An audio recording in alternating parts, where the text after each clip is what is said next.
xa sabedes que a nosa carne de tenreira galega ten unha calidade excepcional e ninguén quere pasarse en comela, verdade? Iso fixo que a demanda se incrementara exponencialmente e o prezo da cría tamén. E falamos de máximos históricos porque, mirade, os gandeiros están recibindo uns 7 euros o kilo en canal. E hai moitísimo movimento destes exemplares. Falamos de que os tratantes pode chegar a mover de media a semana uns 1000 exemplares, pero ollo porque non todo pinta tan ben. Din que cada vez hai menos animais, hai menos tenreiros, porque cada vez tamén hai menos criadores. Así que, con estes datos, facémonos unha pregunta, corre perigo o sector? Pois hoxe fomos en busca de respostas.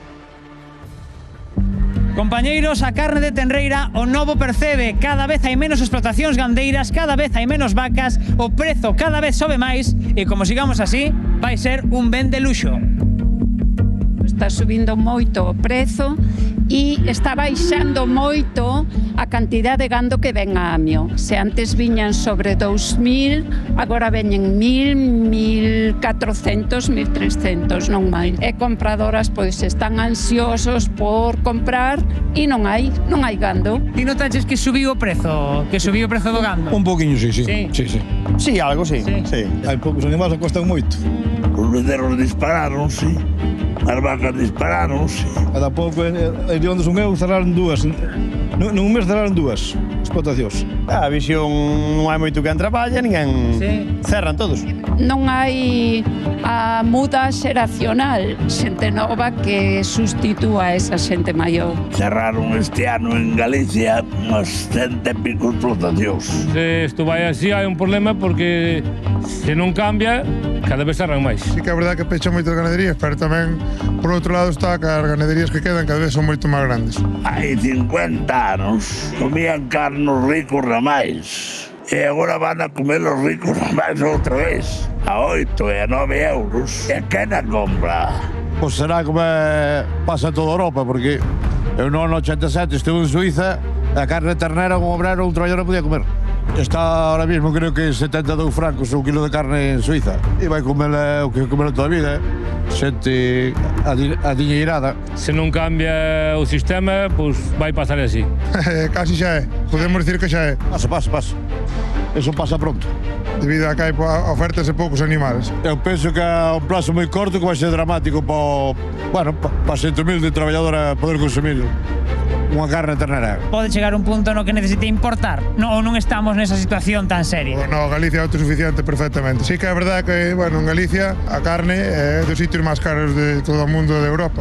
Hai futuro na gandería en Galicia? Hai futuro, sí. Que o sector buscará a maneira de sobrevivir. Este tipo de sector nunca vai a desaparecer, vale? Porque é básico no sistema económico. Dicía ese tratante, hai 50 anos, a carne só era para os ricos e vai volver pasar.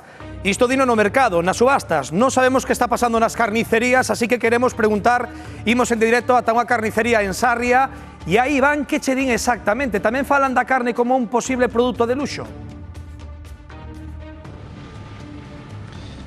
Hola compañeros, estamos aquí na carnicería Carballada, aquí en Sarria, co compañeiro Javier, dos empregados, falando dese suba dos prezos da carne. Javier, temos aquí dos exemplos, a chuleta e o filete. A chuleta 17,95, o filete 16,50. A chuleta que estaba a 17,95 está ahora, a canto estaba hai 2 anos? No, estaba fai 2 anos a 12,90. A 12,90. E está agora a 17,95. E a chuleta?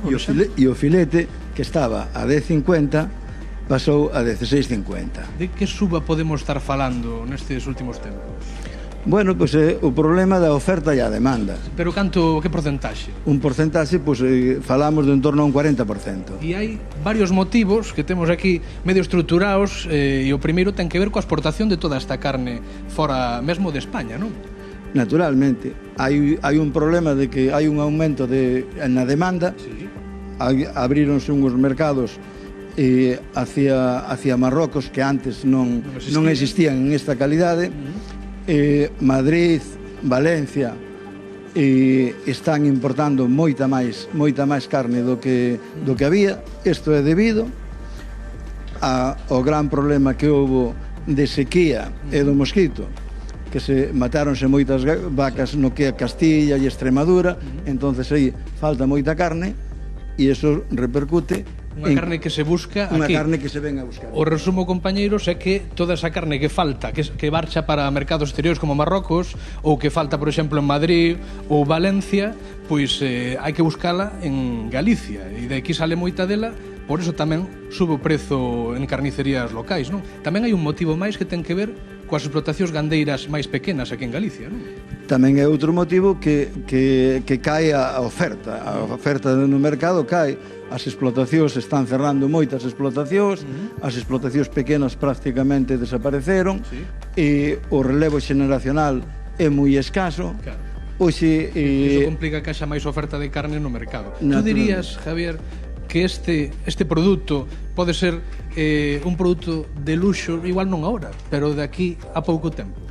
De aquí a moi pouco tempo, se non hai cambios, realmente é que non se pode consumir. Será un tema, pois bueno, pois para un pequeno e para un enfermo. Tamén decía Javier que mesmo estes negocios locales, carnicerías de barrio, tamén perigan. Estaremos moi atentos pois á evolución dos prezos da carne, porque é un produto tan noso que nos preocupa, que pode ser, como dicen os carniceiros, un artículo de luxo.